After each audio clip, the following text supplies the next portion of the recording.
Manipur gi ngamkhai ngakani haiduna border fencing tawrakliba mitop changlakpada athingba thamnaba NRC puthokliba asigumba party BJP na asukana honariba Narendra Modi na luchingba party asida vote pibiu haina Chief Minister N Biren Singh na haikhrei wafam asing asi BJP gi mirep oiriba thongnaujam Basanta Kumar gi mirep JP siluraba tungda paumi singi mafamda phongdokibani Aranba wakal emotion da aranba wakal da vote ki campaign da thaza biganu party asina Manipur gi apunba saktam kaihaloi amadi yelhomi singi ngak senaba amadi unity thamnaba BJP party na honagani haiki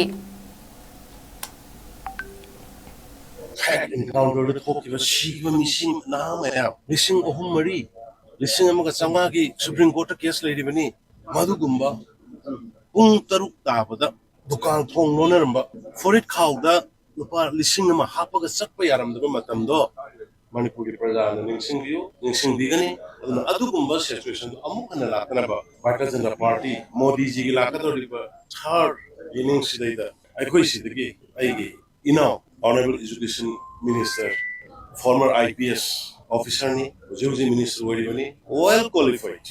Other later can Manipur. Aku na sida lady na so ina seba. Ahing tunda kay seba kung minaraba. Toiba togok sida. Ahing tunda kay khatara kung leminaraba. Experience tayo ba sida. Mayam gi emotion da aran mawakal da emotion da purga. Vote phangna bagi campaign da thaja bigano. And the reality da pithabak tauri ba party sida. Hazabu, Akoi, Machet Manipur compromise over Manipur Punma, Loina Manipur indigenous peoples may Sigi, protect unity Tambaisa, what does that party commitment?